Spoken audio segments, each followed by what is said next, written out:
tiene que haber algunas notas que son tipificantes de la relación de trabajo y que medio que las has dicho y me gustaría que las precisemos y las aclaremos para también saber cuándo, así como quedó clarísimo cuando estamos en el marco de un contrato de locación de servicio, cuándo estamos en el marco de un contrato de trabajo. Eso necesitamos aclarar. El lado B. Porque yo ahora estoy con el lado A full.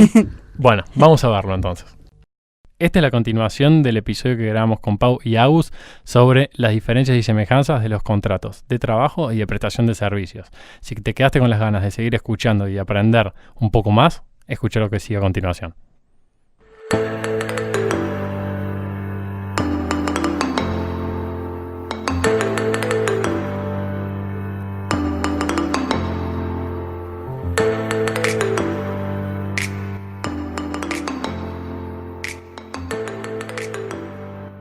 Lo cierto es que los reclamos laborales que son de este tipo, que traen a cuenta una relación de servicios o una locación de servicios controvertida, son los reclamos más abultados. Quizá quitando los reclamos por RT o reclamos por algún tipo de incapacidad física, son los más abultados. ¿Por qué? Porque además de estar en juego indemnizaciones laborales que son las comunes, o sea, como puede ser la indemnización de antigüedad o la sustitutiva de preaviso, la integración del mes de despido, se reclaman y por ende se pueden imponer sanciones que son mucho más graves. Por ejemplo, la de omisión de registración de la relación laboral, algo, vos me preguntabas algo recién de un trabajador que estaba en negro, eso está en la ley 24013, en los artículos 8, 9 y 10, según cuál sea el caso, si la relación está completamente en negro o parcialmente, el famoso relación en gris, y el artículo 15 de esta ley, ¿bien? O si no se hicieron las intimaciones, o no se cumplió con lo que prescribe el artículo 11 de la ley 24013,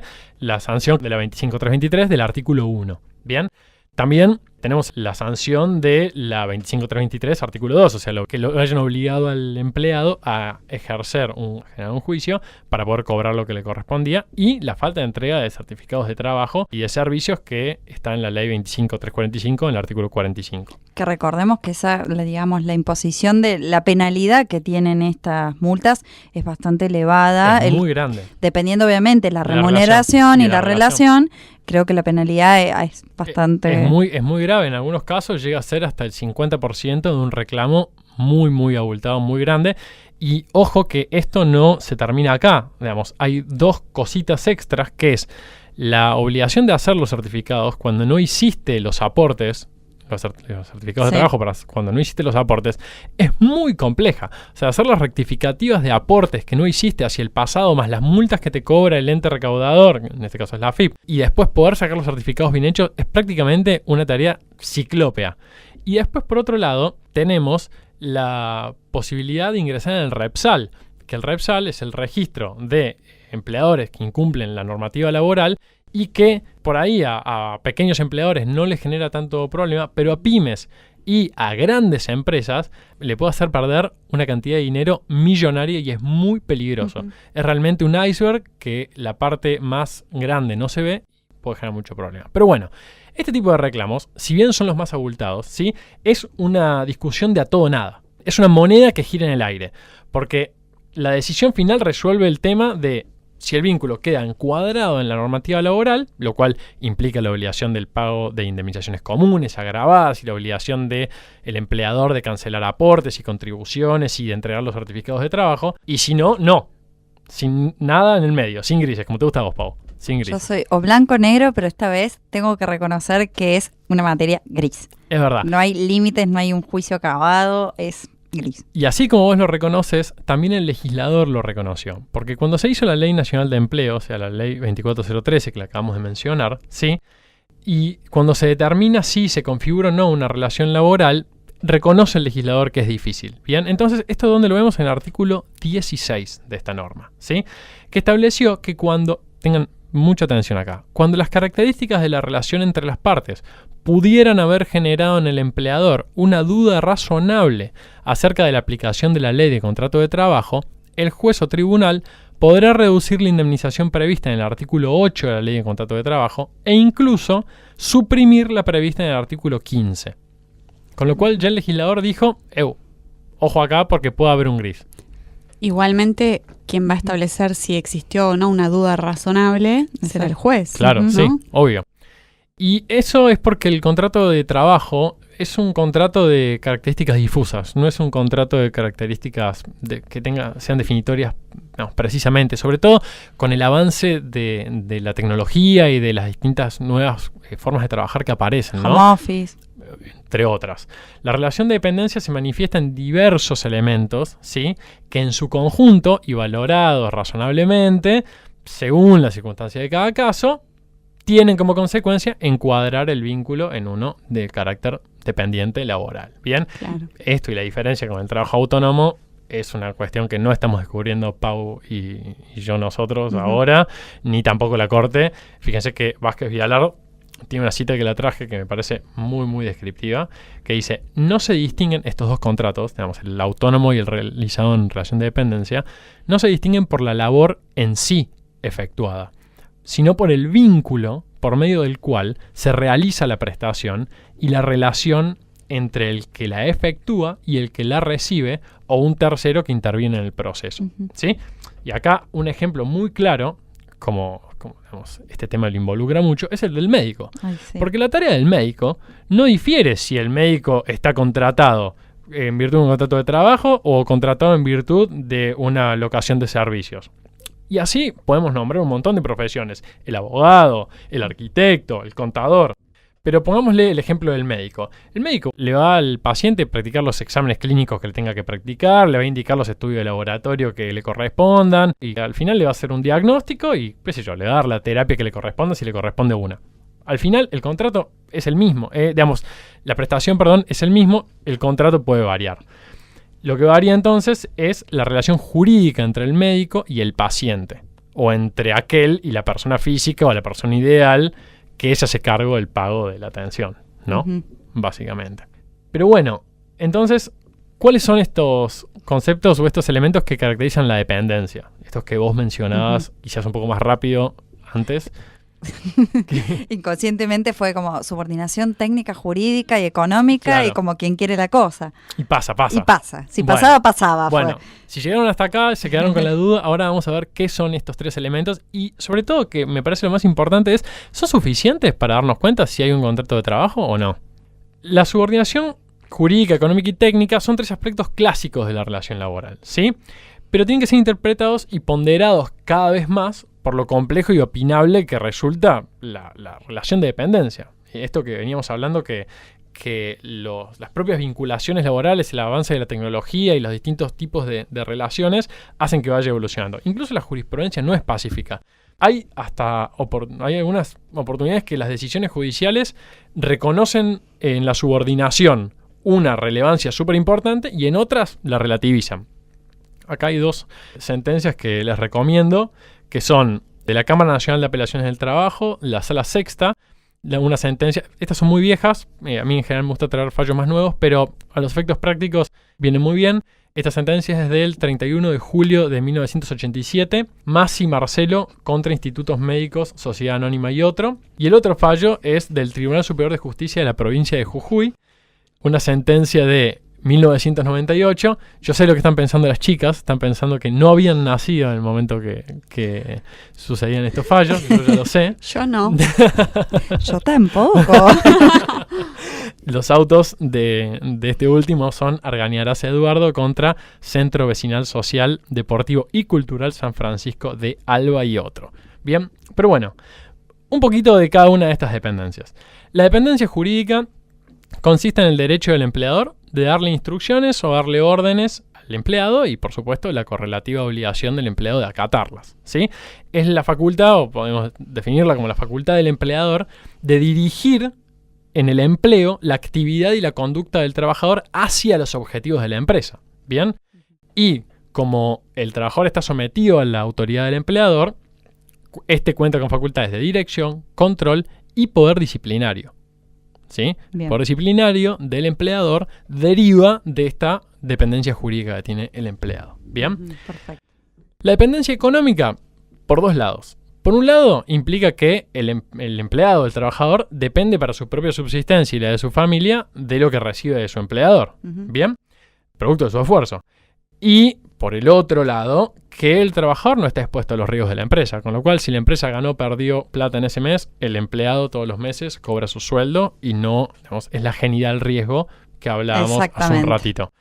Y por último, la técnica, y la que más está en discusión cuando hablamos de profesiones que tienen algún grado de tecnicismo, algún grado de cientificidad, como las nuestras o las de los médicos o otros especialistas, es que la subordinación técnica es que el trabajador pone a disposición del empleador su conocimiento, su idoneidad y su habilidad, pero debe someter el modo de realización de la tarea a las instrucciones que reciba del empleador. Bien, el empleador es el que le da las instrucciones de trabajo, independientemente de que el trabajador ponga todo su conocimiento ahí. Con lo cual, podría ser, por ejemplo, un trabajador que tiene que ajustar determinadas válvulas en una fábrica y no sabe cómo se hace, entonces el empleador lo instruye y le enseña y le da tiene toda una subordinación técnica porque no sabe cómo se hace eso.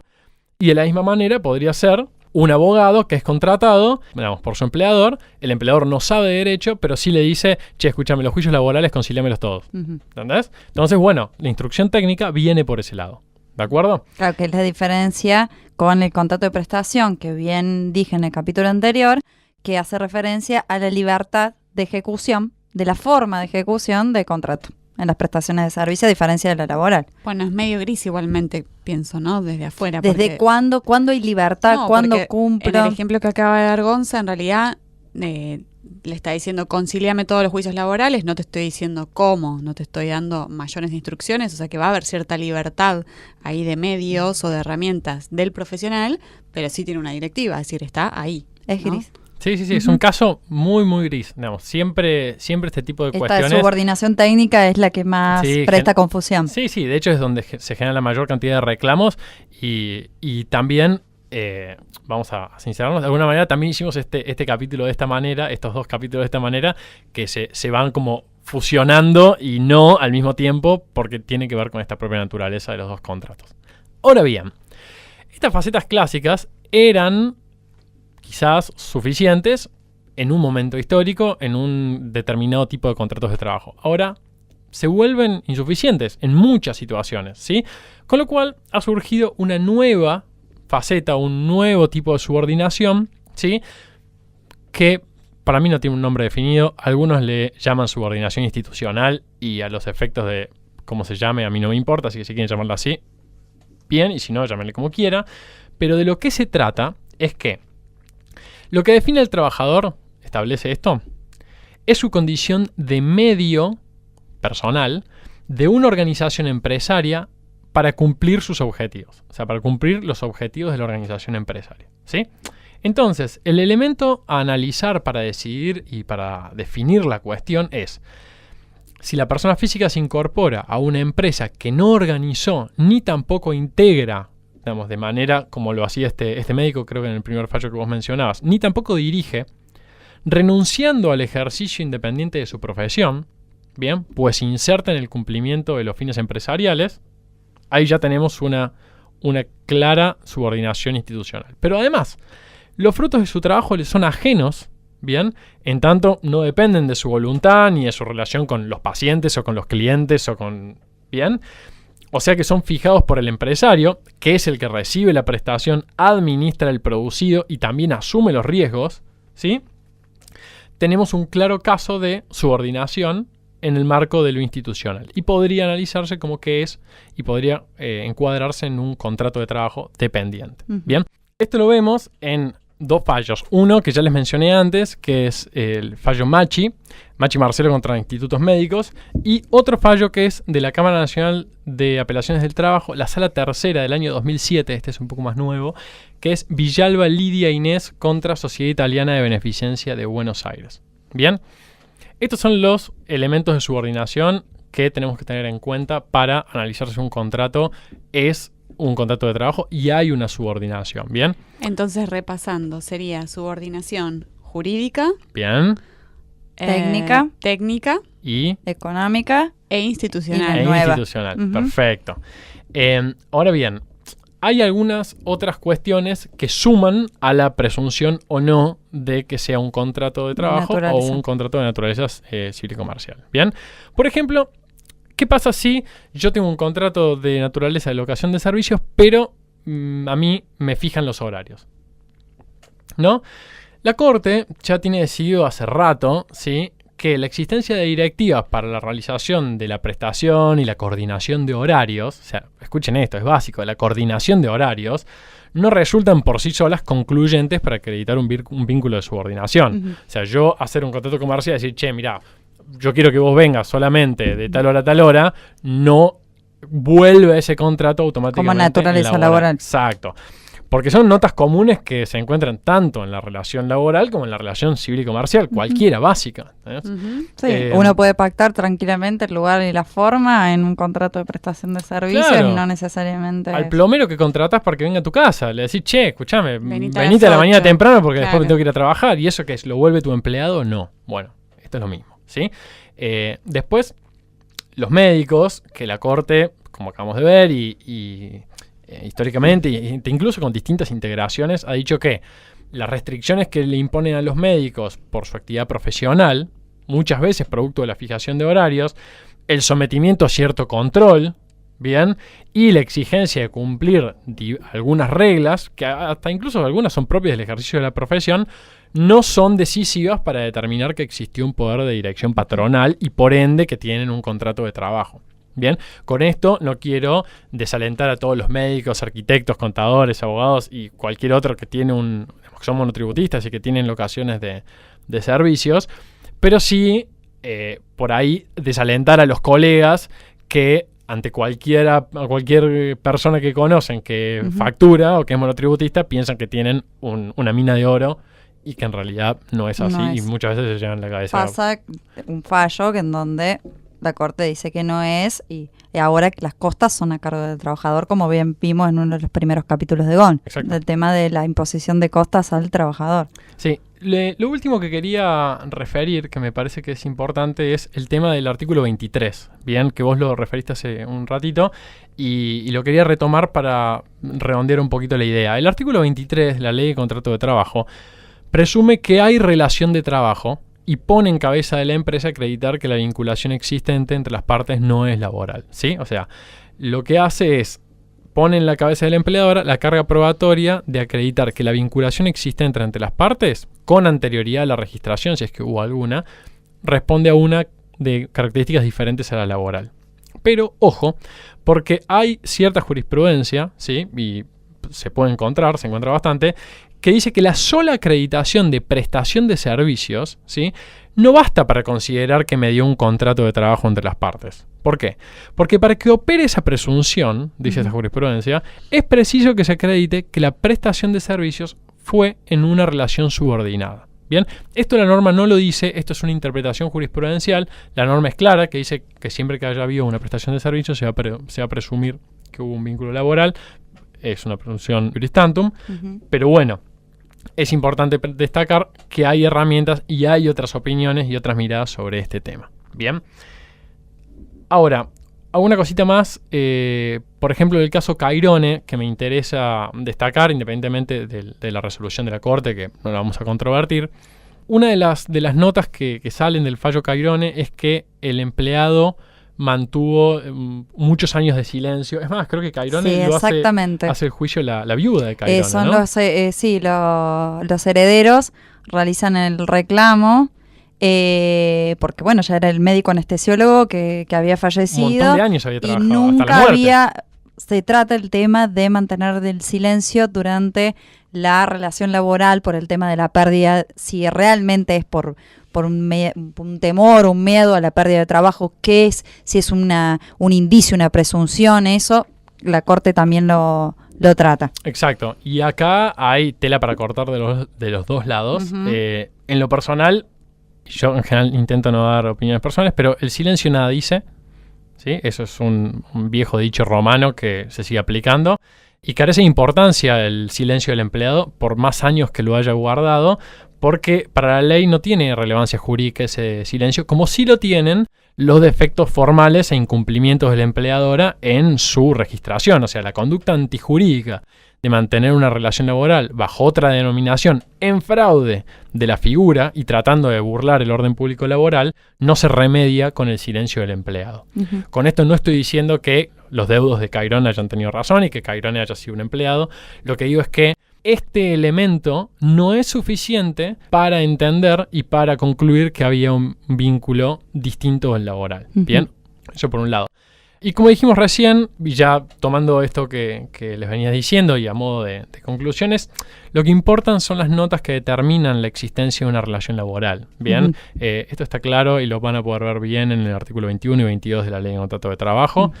Pero que para desarrollar su actividad no se toma a cargo ningún riesgo, no se ponga capital propio para soportar pérdidas, ni obtenga las ganancias y únicamente aporte su trabajo. Bien, que además se haya inserto en una organización ajena, bien, la incorporación del trabajador en un establecimiento extraño que determina justamente el carácter heterónomo que tiene la prestación laboral. Que su trabajo se enderece al cumplimiento de los fines y en beneficio de la empresa y no propio. Y encontrarse sujeto a un poder de dirección y organización ajeno nos da el marco contextual para poder hablar, junto con las otras notas que estuvimos hablando recién, de un vínculo dependiente distinto de, y como se habrán dado cuenta con este recuento que acabo de hacer, del contrato que explicó Pau hasta en el capítulo anterior, que es un vínculo comercial totalmente diferente. Sí, y algo que es muy común que se ve en la mayoría de los reclamos es el tema de la facturación cuando es correlativa. Generalmente se utiliza como prueba la correlatividad en las facturas si es una facturación correlativa mensual y de la misma suma también puede utilizarse como un indicio de que estamos frente a un vínculo de naturaleza laboral.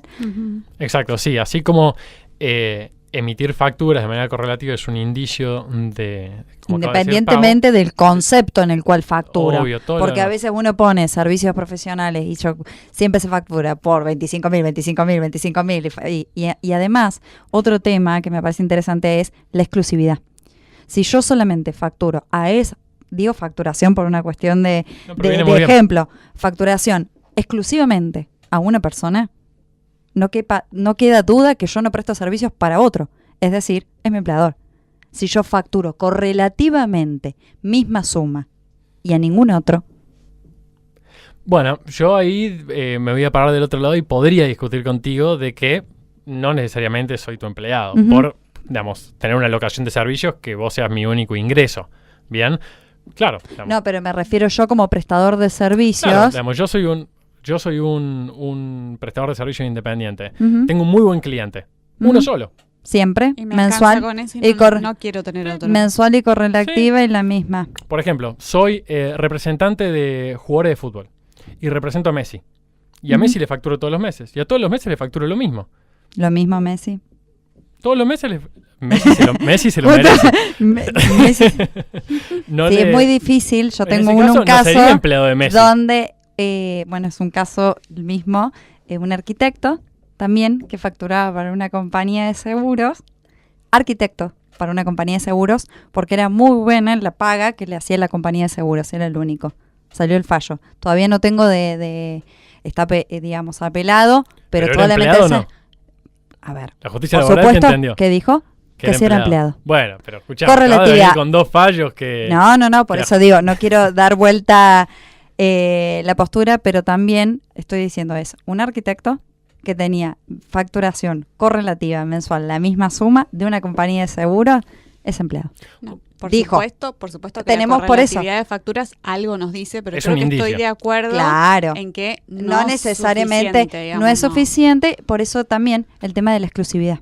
No, y ojo, acá entran a Son jugar muy todos grises, los otros exactamente. factores de, yo te facturaba solo a vos, pero además iba siempre a tu establecimiento en un determinado horario. Vos las vacaciones te tenía que mandar un mail para poder tomármelas, te tenía que pedir permiso si un día faltaba, si un día me enfermé. Toda esa cuestión que empiezan a mezclarse los elementos Y de ni te digo la organización. prueba testimonial, que en el fuero laboral es muy importante, muy importante. Pero bueno, ¿cómo podía terminar este episodio si no discutiendo sobre este tema? Ahora, nunca me imaginé que yo iba a estar del lado del contratista, y del tomador de servicios y vos del lado del empleado. Del comitente y del prestador. Ahí está. O del empleado. Pero bueno. Bueno, me encantaron los dos lados del cassette, A y B. quiero igual acotar, no sé si esto ustedes se lo imaginaron, pero tal vez quienes nos escuchan nunca vieron un cassette o no Muy probable, sí. no lo pensaron. Chicos, por las dudas, un cassette es un cuadradito que tenía una cinta y uno lo ponía y escuchaba música y podía grabar canciones de la radio también, Play Ay, Rec, sí. y grababa canciones de la radio. Es como un tatarabuelo del Spotify. Un lado A y B que lo sacás y lo ponés porque vas cambiando de un lado al otro, depende de la Y situación. había Y que después rebobinarlo. Bueno, es todo un tema, Sí. lo pueden googlear. Sí, sí, igual. googleenlo, si no después hacemos una dosis de no derecho para explicar Ya va estas a cosas. llegar, algún día va a llegar. Pero- Pero bueno, mi conclusión un poco de haberlos escuchado a ambos es que hay que analizar caso por caso. No hay blancos y negros, sino grises, y que hay que ver en cada uno de los casos que se nos presente cuáles son los indicios y cuál es la relación y qué elementos tiene la relación entre las partes para poder definir si es un vínculo laboral o de prestación de servicios. Exactamente. Así que bueno, esperamos haberles brindado los parámetros generales de un lado y del otro, del lado A y del lado B. Aprovecho también a comentarles que va a estar subido en nuestra página lo que es el modelo de contrato de prestación de servicios para aquellos quien quieran tener y darle esa formalidad a la prestación. Así que bueno, esperemos que sea de utilidad para todos los oyentes. Eso lo encuentran en dosisdederecho.wordpress.com y, como saben, todas las dosis de las pequeñas cuotitas que hicimos hoy en nuestras redes sociales, que es Dosis de Derecho, nos buscan así y nos encuentran. Así que bueno, espero que les haya gustado. Les mando un beso, chicas. Gracias por quedarse y acompañarnos. Chau, chau. Chau, chau. Adiós.